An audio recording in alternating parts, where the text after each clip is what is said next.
Sapagkat si Jesus ay tunay na Diyos. At lahat ng nananalig kay Jesus ay mabubuhay din. Kagaya na nangyari kay Jesus.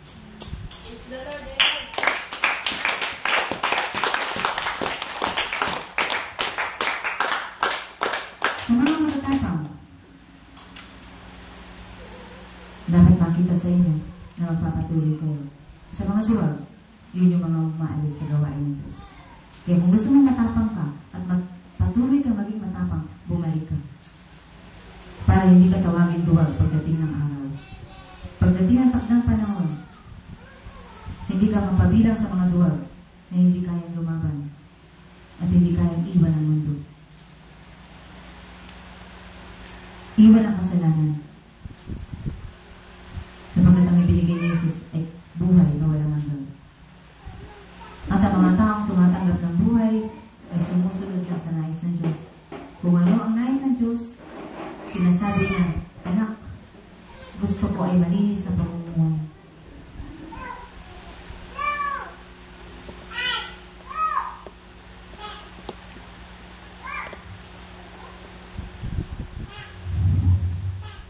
Siya, sapagkat dalawa ang kasama mo, alay mo sa kaarawan mo, tatanggap ka ng dobleng regalo. Financial, kung anong kinikita mo, sa iyong kaisipan, nadodoble yan, pero sa Diyos, higit pa yan sa dalawa. Praise the Lord. Amen. Kaya, huwag kayong manghina magdala. Sapagkat sa bawat kalulong madadala nyo, mayroong balik yan na maganda para sa inyo. Kahit di mo kilala, dalhin nyo dito. Sabihin nyo, may kailangan ka ba? May magbibigay niya, sumama ka. At totoo naman, may tatanggapin siya kapag nakinig siya ng salita ng Diyos. Lalo na kung talagang ibinigay niya ang sarili niya, ang kanyang karaingan sa Diyos, kung ano ang kanyang problema, ay dagling susolusyonan ng Diyos. Oras na ibigay niyo ang inyong sarili. Ano ang problema niyo ay susolusyonan kaagad ng Diyos niya. Hindi niya yan patatagalin pa. Oras na isuko niyo ang buhay niyo sa Diyos. Kapagkat ang taong sumusuko, ang ibig sabihin niyan, wala na siyang magagawa. At ang gagawa para sa iyo ay walang iba kundi ang Diyos.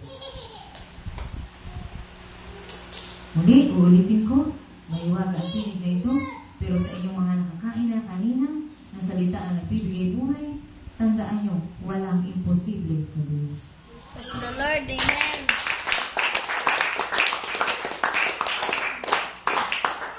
So, Melesio, pumili ka ng isang rosas, harap. Piliin mo yung gusto mo.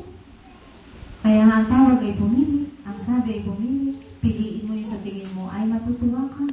Sa itsura, o bakit mo pinili yan, meron kang sasabihin kung bakit yan ang iyong pinili.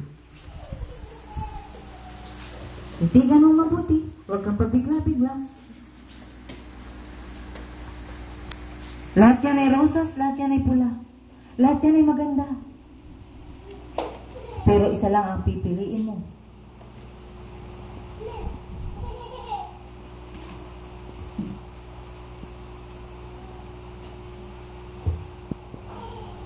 Ayan, pumili siya. Hawakan mo. Ang rosas ay simbolo ng ano? Love. May hawak ka na love. Totoo ba yun? Kanino mo ibibigay yan?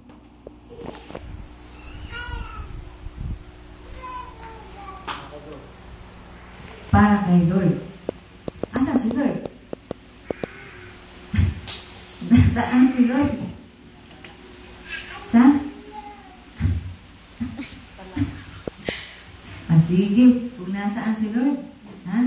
Ingatan mo yung rosas na yan, ha? Kasi para kay Lord yan. Ikaw mag-iingat dyan. Iuuwi mo yan, ilalagay mo yan sa altar. Hayaan mo lang pinatuyo siya kasi simbolo yan ng pag-ibig mo kay Lord. Amen? At kapag ka na dito sa gawain, ay magpapahayag mo na minamahal mo ang Diyos. Kaya huwag kang mapapagod. Ha? At huwag kang nawawalan. Yung bulsa lang ang nawawalan. Pero Pero ang Diyos kailanman hindi nawawalan. Praise the Lord. Amen. So, sino ba ang gusto mo tumanggap na rosas ngayon sapagkat kaarawan mo? Mga kasama mo? O sige, tumawag ka na isa at papiliin mo rin ang rosas. Purihin ng Diyos.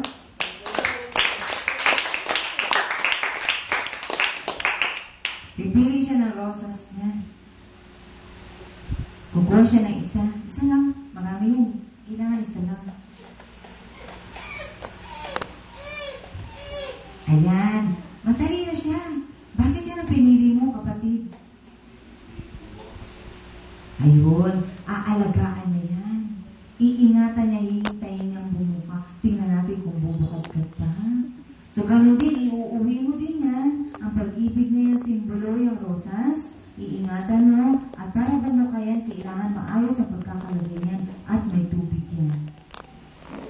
So, kung saan mo siya itatago, yun ang ibig sabihin ng iniingatan mo. Gusto mo sa banyo?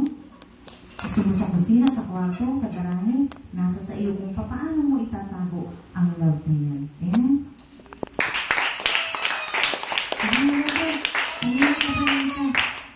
Isa na lang. Matalino lahat ng aking ang pinili mo. Sige. Hindi itatapo yan, ha? Itatabi yan. Alaala yan ng kaarawan ni Melencio. Pag-ibig.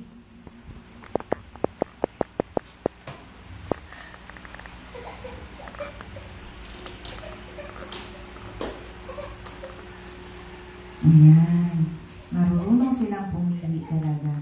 So, ang rosa, simbolo ng pag-ibig, iuuwi. Pwede mo namang ibigay niya sa minamahal mo. Pero siguraduhin mo, minamahal mo, iingatan yan, baka itapos sa basurahan. Ha? Pero kung hindi ka sigurado, kamo lang. Pero kung gusto mo, subukan, ibigay mo. Pero sasabihin mo sa kanya, iingatan mo yan, yan. Nasa sa inyong tatlo, kung ibibigay niya yan sa mga mahal nyo. Pero baka galit ang asawa niyo, pagpunta niyo rito, itatapon lang yan. Ha? Nasa sa inyo kung may tiwala kayo sa pagbibigay niyo. At ang Diyos ay binigay ang pag-ibig sa tao kapag may tiwala ang Diyos. Napapahalagahan ng tao niya ng pag-ibig na ilalay niya. Yun ay ang buhay niya, ibinigay niya sa tao sa pamamagitan ng krus. Kaya kayong tatlo, tatanggap kayo ng pag-ibig ng Diyos may kasamang regalo. Kung ngayon, nalalaman niyo, peace of mind, financial, magiging maayos, walang tao maayaw niya, lahat ng tao yan ang gusto. Pero kailangan babalik kayo dito. Sapagkat din binabawi ng Diyos yan kapag walang utang na loob yung tao. Dito kayo tumanggap, tama? So, babalik, tama? Para magpasalamat sa Diyos at muli pang tumanggap, patuloy na tumanggap. Amen? Amen? Balik na doon. Sa tanang buhay mo, ngayon lang yata kayo nakahawak na rose. Huwag niyong kalilimutan yan. Simbolo ng pag-ibig yan. Kaya magtanim na kayo ng rosas sa inyong bakuran. Para lahat ng taong papasok doon ay makakuha ng rosas. At dalahin niyo dito ang mga taong gusto pang tumanggap ng rosas. Kapag dito ang rosas ay binibigay sa taong nais magpahayag ng pagmamahal.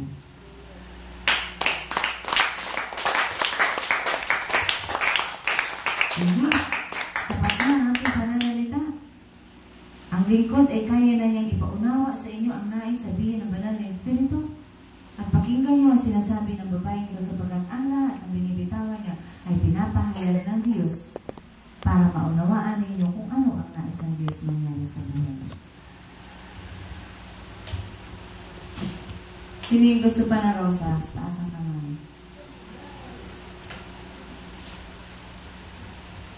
Sino? Taas ang kamay. Ang gusto ng rosas tumanggap. Pupunta sa unahan at kukuha ng isa. Sige, lapit na. Alam niyo ba, nung ako ay kasalukuyang naghahanap sa Diyos, naku, lagi ako sa unahan, hindi pwede hindi. Kapag kaya ako pumunta doon ay dahil sa Diyos. Kuha ng isa, ha? Huwag magsasalawan kapag napunot na yan, hindi na pwede ibalik yan. Okay, sino pa? Alam niyo bang wala akong alam kung bakit yan ay pinabili? Hindi ko rin alam kung bakit may rosas. Sino pa? Sunod na yung gustong tumanggap ng rosas.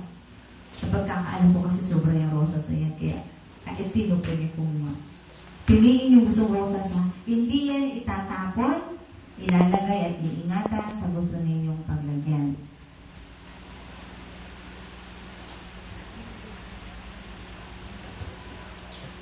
Sunod pa? Pwede yung titigan ng rosas sapagkat napakagandang masdan.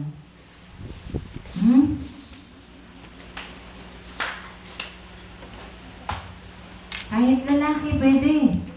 Kahit bata, pwede. Basta tao na tumanggap ng pag-ibig ng Diyos. Amen. Okay? Nasa sa inyo kung ano yung gagawin niya. Gusto niyo ilagay niyo sa plastic para hindi masira. Nasa sa inyo. Pero, ang totoo, matutuyo at matutuyo yan. Pero nasa pag-iingat yan. Parang tao, babalik at babalik tayo sa pinanggalingan natin. Pero nakapreserve tayo sa Diyos. Amen? Wow. Yun mo si Darlene, nilagay niya sa... Huwag mo tanggalin. Nilagay niya sa kanyang tenga. At gusto niya lalo pang gumanda habang ang rosas ay nakalagay sa kanyang tenga. Di ba? Amen? Wala na. Ang dami pa. Meron pa. Na rosas. Rosas na maraming gagawin sa buhay niyo. Maraming gagawin yan sa totoo. Ito lang sasabihin ko sa iyo. Kapag mayroong ginagawang ganyan dito, sumali kayo. Sapagkat Diyos ang mayroong panukalan yan, Diyos ang nakakaalam dyan. Hindi yan ipapagawa ng Diyos kung walang mangyayaring maganda sa bawat isa na tumanggap. Wala na? Wala na kumuha na rosas? Lahat kayo mahal ko. Lahat kayo gusto ko tumanggap na regalo mula sa Diyos. Lahat kayo. Andrea, sumali ka. Huwag ka magpahuli. Matagal ka na dito. Pero pag-iyo siya, ingatan ang rosas na yan. Ingatan. Kapag na tayo, iniingatan ng Diyos. Amen? Ayaw yung madiscover ang lalim ng pag-ibig ng Diyos. Meron pa. 3. Sige. Ikaw, Ruel, gusto mo rosas? Si Ruel! Amen! Si Ruel! Ruel, ingatan ang rosas. Pumili ka anak ng isa, ituro mo. Alin ang gusto mo? Yung maaabot niya. Talino. Iingatan anak ha? Iingatan ang rosas? Gusto mo? Alalayan mo kung papunta siya dito. Kung gusto niya, parang gusto niya. Sige. Dali mo doon. At ituro mo. Kung tuturo siya, itaas mo siya. Itayo mo siya. Kung alin ang kukunin niya. Kunin niya. Sige. Alin sa dalawa? Ayan. Ayan. Ayan. Okay lang kung ano mangyayari sa rosa sa hawak ng bata, ha? Wala pa siyang isip eh. Okay? Pero kapag nalimutan niya, itabi mo na, ha? Okay. Purihin ng Diyos! Purihin ng Diyos!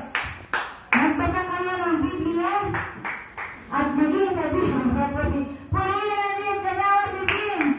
Amen! Ganyan ang kapatid na nagmamahal. Kaya yung meron siya na makapabuti sa kanya, ay hahangarin din niya na ang kapatid niya ay mapabuti. At yun ang ginawa ni Andrea. Ibig sabihin, nakikinig si Andrea. Amen!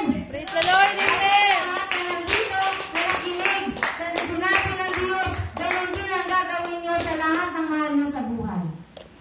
Kaya, dahil din sila dito, ang rosas na yan, maraming gagawin sa buhay niyong pagbabago na ikatutuwa ninyo. Praise the Lord. Amen. Hindi ko na kayang sabihin kung ano yun. Diyos ang nagpagawa niyan. Nagpabili ng rosas na yan. Meron pa ba?